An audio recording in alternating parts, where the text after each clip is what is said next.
ओम श्री गणेशाय नमः। ओम गण गणपते नमः।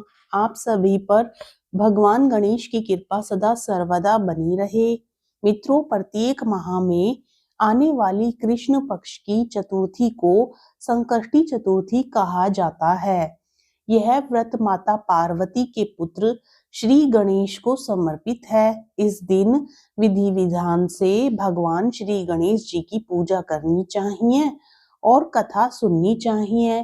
फाल्गुन माह की संकष्टी चतुर्थी को द्विज प्रिय संकष्टी चतुर्थी के नाम से जाना जाता है। प्रेम से बोलिए श्री गणेश भगवान की जय। एक बार की बात है, एक आदर्श राजा का राज्य था। वह राजा अत्यंत धर्मात्मा थे। उनके राज्य में एक अत्यंत सज्जन ब्राह्मण थे। उनका नाम था विष्णु शर्मा।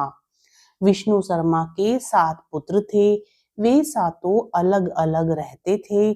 विष्णु शर्मा की जब वृद्धावस्था का समय आ गया तो उसने सब बहुओं से कहा, तुम सब गणेश चतुर्थी का व्रत किया करो। विष्णु शर्मा स्वयं भी इस व्रत को करते थे। आयु हो जाने पर यह दायित्व वह बहुओं को सौंपना चाहते थे। जब उन्होंने बहुओं से इस व्रत के लिए कहा तो बहुओं ने आज्ञा ना मानकर उनका अपमान कर दिया। अंत में धर्मनिष्ठ छोटी बहू ने ससुर की बात मान ली। उसने पूजा के सामान की व्यवस्था करके ससुर के साथ व्रत किया और भोजन नहीं किया। ससुर को भोजन करा दिया। जब आधी रात बीती तो विष्णु शर्मा को उल्टी और दस्त लग गए। छोटी बहू ने मलमूत्र से खराब हुए कपड़ों को साफ करके ससुर के शरीर को धोया और पूछा। पूरी रात बिना कुछ खाए पिए जागती रही। व्रत के दौरान रात्रि में चंद्रोदय पर स्नान कर फिर से श्री गणेश भगवान की पूजा की, विधिवत पारण किया। विपरीत स्थिति में भी अपना धैर्य नहीं खोया। पूजा और ससुर की सेवा दोनों श्रद्धा भाव से करती रही। गणेश जी ने उन दोनों पर अपनी कृपा की। अगले दिन से ही ससुर जी का स्वास्थ्य ठीक होने लगा और छोटी बहू का घर धन धान्य से परिपूर्ण हो गया। फिर तो अन्य बहुओं को भी इस प्रसंग से प्रेरणा मिली और उन्होंने अपने ससुर से क्षमा मांगते हुए फाल्गुन कृष्ण संकष्टी गणेश चतुर्थी का व्रत किया और साल भर आने वाली हर चतुर्थी का व्रत करने का शुभ संकल्प लिया। श्री गणेश भगवान की कृपा से सभी का स्वभाव सुधर गया। द्विज प्रिय संकष्टी चतुर्थी व्रत की दूसरी कथा के अनुसार भगवान शिव और माता पार्वती के बीच चौपड़ खेलने की प्रतियोगिता हुई। एक बार माता पार्वती और भगवान शिव नदी के पास बैठे हुए थे।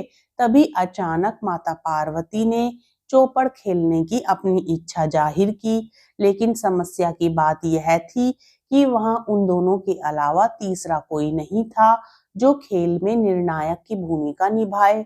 इस समस्या का समाधान निकालते हुए शिवजी और पार्वती ने मिलकर एक मिट्टी की मूर्ति बनाई और उसमें जान डाल दी। मिट्टी से बने बालक को दोनों ने यह आदेश दिया कि तुम खेल को अच्छी तरह से देखना और यह फैसला लेना कि कौन जीता और कौन हारा। खेल शुरू हुआ जिसमें माता पार्वती बार-बार भगवान शिव को मात देकर विजयी हो रही थी। खेल चलता रहा, लेकिन एक बार गलती से बालक ने माता पार्वती को हारा हुआ घोषित कर दिया। बालक की इस गलती ने माता पार्वती को बहुत क्रोधित कर दिया, जिसकी वजह से गुस्से में आकर बालक को श्राप दे दिया कि वह लंगड़ा हो जाए।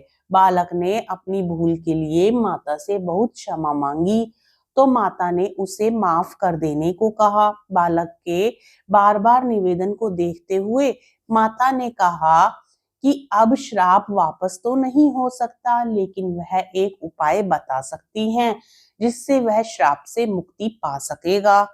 माता ने कहा कि संकष्टी चतुर्थी वाले दिन पूजा करने से इस जगह पर कुछ कन्याएं आती हैं।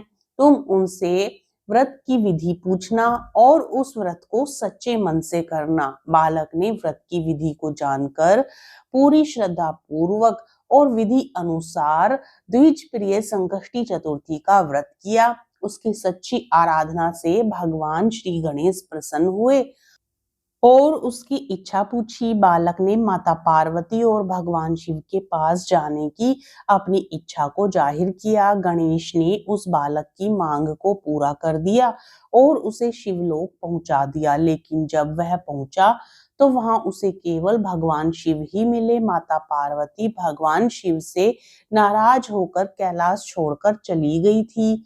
जब शिवजी ने बच्चे से पूछा कि तुम यहाँ कैसे आए, तो उसने उन्हें बताया कि गणेश जी की पूजा से उसे यह वरदान प्राप्त हुआ है। यह जानने के बाद भगवान शिव ने भी माता पार्वती को मनाने के लिए उस व्रत को किया, जिसके बाद माता पार्वती भगवान शिव से प्रसन्न होकर वापस कैलाश लौट आती हैं। प्रेम से बोलिए श्री गणेश भगवान की जय। संकष्टी चतुर्थी की व्रत कथा के अनुसार एक समय की बात है, विष्णु भगवान का विवाह लक्ष्मी जी के साथ निश्चित हो गया। विवाह की तैयारियां होने लगी। सभी देवताओं को निमंत्रण भेजे गए, परंतु गणेश जी को निमंत्रण नहीं दिया गया। कारण जो भी रहा हो, अब भगवान विष्णु की बारात जाने का समय आ गया। सभी देवता अपनी पत्नियों के साथ विवाह समारोह में आए। उन सब ने देखा कि गणेश जी कहीं दिखाई नहीं दे रहे हैं। तब वे आपस में चर्चा करने लगे, क्या गणेश जी को न्योता नहीं दिया गया या स्वयं गणेश जी ही नहीं आए हैं। सभी को इस बात पर आश्चर्य होने लगा। तभी सबने विचार किया कि विष्णु भगवान से ही इसका कारण पूछा जाए। विष्णु भगवान से पूछने पर उन्होंने कहा कि हमने गणेश जी के पिता भोलेनाथ महादेव को न्योता भेजा है। यदि गणेश जी अपने पिता के साथ आना चाहते हैं तो आ जाते। अलग से न्योता देने की कोई आवश्यकता भी नहीं थी। दूसरी बात यह है कि उनको 1.25 मन मूंग, 1.25 मन चावल, 1.25 मन घी और 1.25 मन लड्डू का भोजन दिन भर में चाहिए। यदि गणेश जी नहीं आएंगे तो कोई बात नहीं, दूसरे के घर जाकर इतना सारा खाना पीना अच्छा भी नहीं लगता।